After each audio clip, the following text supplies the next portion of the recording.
Breaking news we're tracking for you. Some frightening moments in Japan today where a 7.1 earthquake struck its southern island of Kyushu.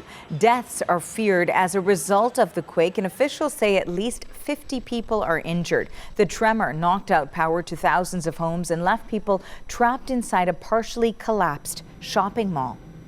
And journalist Chris Gilbert is tracking the damage and the concerns following today's quake, and he joins me now live from Tokyo. So Chris, what kind of damage did this quake leave behind?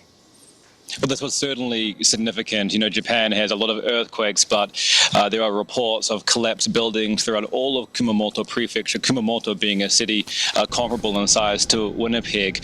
And also after the earthquake in Uki, just south of Kumamoto, close to the epicenter, there were immediate reports from the fire department of dozens of fires immediately breaking out. So it was understood very quickly here that this was a significant earthquake. The tsunami warnings have subsided. The nuclear power plants in the region are reportedly, according to the government, not having any abnormalities, but there is widespread infrastructure damage being reported. The roads and train lines have been affected. Highway overpasses, pedestrian overbridges are being closed as they need to be confirmed and checked for any damage for the safety of people. And most of the government right now is immediately responding to try and get its head around the extent of the damage.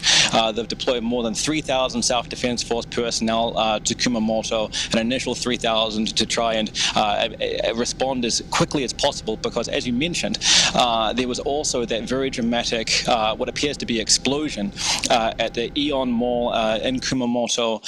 There are reports that the second floor of that mall has collapsed, trapping many people inside. About 200 were immediately evacuated. Some have been taken to hospital.